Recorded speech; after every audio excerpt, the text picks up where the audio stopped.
Welcome to एजलेसनेस। NHAI यानी कि national highway authority of India एक नए सिस्टम GNSS, जो कि फुल फॉर्म है जिसका ग्लोबल नेविगेशन सैटेलाइट सिस्टम, इसको इंट्रोड्यूस करने जा रहा है। ये एक रोड टोल कलेक्शन सिस्टम है जो कि सैटेलाइट बेस्ड होगा। गवर्नमेंट ने कहा है कि इस सिस्टम से कोई भी व्हीकल किसी भी नेशनल हाईवे या फिर एक्सप्रेसवे पर किसी भी दिशा में 20 किलोमीटर फ्री ट्रेवल कर सकेगा एक दिन में। हर रोज ये 20 किलोमीटर किसी भी डायरेक्शन में फ्री होगा। इस GNSS सिस्टम को अप्रैल 2025 तक इम्प्लीमेंट करने की योजना है और ये धीरे धीरे करके फास्टैग, जो कि RFID बेस्ड सिस्टम है, इसको रिप्लेस कर देगा।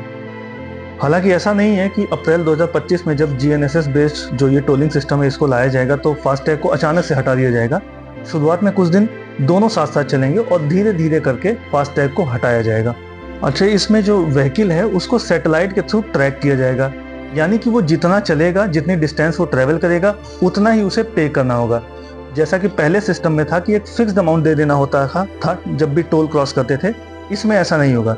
जो व्हीकल ज़्यादा ट्रेवल करेगी उसे ज़्यादा देना होगा, जो कम ट्रेवल करेगी उसे कम देना होगा। और जैसा कि पहले बताया कि 20 किलोमीटर हर डायरेक्शन में एक दिन में फ्री होगा, उससे ज़्यादा चलने पर ही ये टैक्स देना होगा। ये जो ग्लोबल नेविगेशन सैटेलाइट सिस्टम पर बेस इलेक्ट्रॉनिक टोल कलेक्शन जो नया इंट्रोड्यूस किया जा रहा है, इससे रिलेटेड जो प्रोविज़न है इसको इंक्लूड करने के लिए ministry of road transport and highways ने एक अमेंडमेंट किया है। वो अमेंडमेंट किया है नेशनल हाईवेज फी रूल्स 2008 में। ये मिनिस्ट्री ने एक और चीज़ बताया है कि ये जो GNSS बेस्ड टोलिंग सिस्टम है, इसके इम्प्लीमेंटेशन को लेकर एक पायलट स्टडी की गई है। ये जो पायलट स्टडी है इसको दो जगह पर किया गया है, एक तो कर्नाटका में और दूसरा हरियाणा में। कर्नाटका में NH 275 के बेंगलुरु मैसूरू सेक्शन में की गई है और दूसरी जो स्टडी है जो हरियाणा में की गई है वो NH 709 के पानीपत हिसार सेक्शन में की गई है। ये जो GNSS सिस्टम है इसको प्रेजेंट में कई ऐसे डेवलप्ड कंट्रीज हैं जो फॉलो कर रहे हैं। अभी इंडिया में जो फास्टैग सिस्टम चल रहा है, इसमें क्या होता है कि किसी भी हाईवे पर जब कोई व्हीकल जा रहा होता है तो उसे बूथ पर रुकना पड़ता है। क्यों? क्योंकि फास्टैग में जो बारकोड होता है उसको रीड किया जा सके, जबकि GNSS में गाड़ी को रुकने की जरूरत नहीं होगी। इसमें हर एक टोल प्लाजा पर एक डेजिग्नेटेड GNSS लेन बना दी जाएगी और व्हीकल जो होगा उसे उसमें से सिर्फ पास कर जाना होगा, वहाँ उसे रुकने की जरूरत नहीं है। इससे जो कंजेशन की जो समस्या आती थी किसी भी टोल पर, वो खत्म हो जाएगी और ये इससे रिलेटेड ये एक लॉन्ग टर्म जो है सॉल्यूशन की तरह से देखा जा रहा है। GNSS काम कर सके इसके लिए हर एक व्हीकल में एक ऑन बोर्ड यूनिट को फिट कर दिया जाएगा और ये जो ऑन बोर्ड यूनिट यानी कि OBU है, ये नॉन ट्रांसफरेबल होगा। ऐसा नहीं कि एक व्हीकल से दूसरे व्हीकल में इसको लगा दिया जाए। ऐसे व्हीकल्स जो GNSS इक्विप्ड हैं वो टोल के पास जब पहुंचेंगे तो ऐसा ना हो कि वो फास्टैग की लेन में चले जाएं या फिर फास्टैग इक्विप्ड जो व्हीकल्स हैं वो GNSS लेन में ना चले जाएं।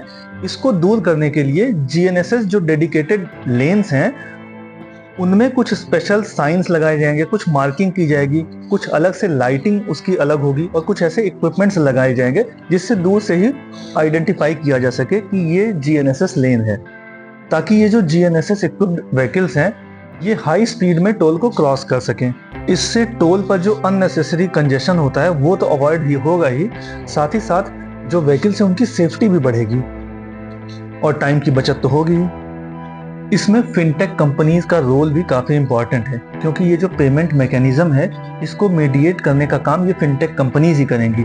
उसी तरीके से जैसे फास्टैग सिस्टम में जो ईश्वर बैंक होता है वो इसका काम करता है। इसमें टोल पर पेनाल्टी का भी प्रोविजन किया गया है ताकि कंजेशन को रोका जा सके। ये पेनाल्टी का प्रोविजन किस तरीके से किया गया है? ये जो नॉन GNSS व्हीकल्स होंगे, अगर वो GNSS लेन में चले जाएंगे तो उनको डबल टोल देना होगा। इस तरीके से उनको डिस्करेज किया जाएगा कि वो GNSS लेन्स में ना जाएं और साथ ही साथ अपनी जो व्हीकल है उसमें GNSS डिवाइस को लगा सकें।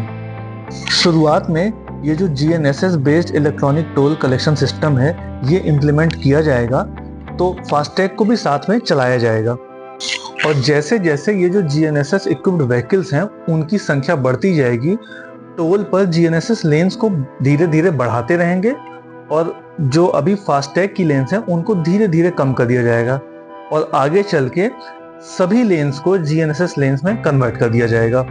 अभी ये जो फास्ट टैग सिस्टम इंडिया में चल रहा है, ये एक रेडियो फ्रीक्वेंसी आइडेंटिफिकेशन टेक्नोलॉजी पर बेस्ड सिस्टम है।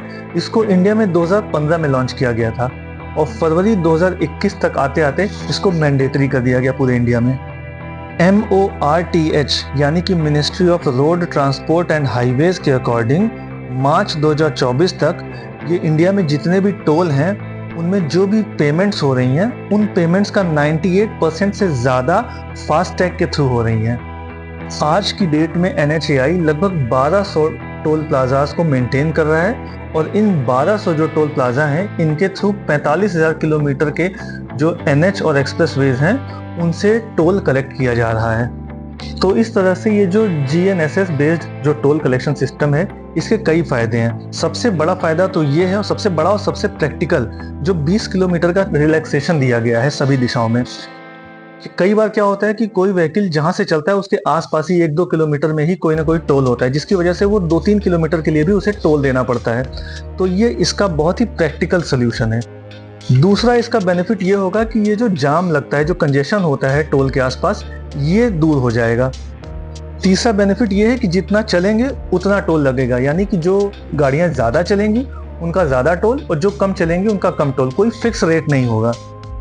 ऐसा नहीं होगा कि जो कम चल रहा है और जो ज़्यादा चल रहा है सबको सेम रेट देना पड़ रहा है। इससे यूज़र को एक और फ़ायदा होगा कि उसके टाइम की बचत होगी, क्योंकि ये जो GNSS इक्विप्ड व्हीकल्स हैं उनके लिए एक डेडिकेटेड लेन होगी टोल पर, और इस जो GNSS डेजिग्नेटेड लेन है इसके थ्रू वो पास हो जाएंगे बिना रुके हाई स्पीड में। इससे गवर्नमेंट को भी ये फायदा होगा कि उसे कंजेशन का एक लॉन्ग टर्म सोल्यूशन मिल जा रहा है। साथ ही साथ ये जो टोल अवॉइड करने की जो टेंडेंसी थी वो भी इससे कम होगी, क्योंकि इसमें जो ऑन बोर्ड यूनिट लगा हुआ है उसके थ्रू व्हीकल को ट्रैक किया जा सकता है। ऐसे में जो टोल को बाईपास कर जाते थे लोग, वो अब नहीं कर सकेंगे।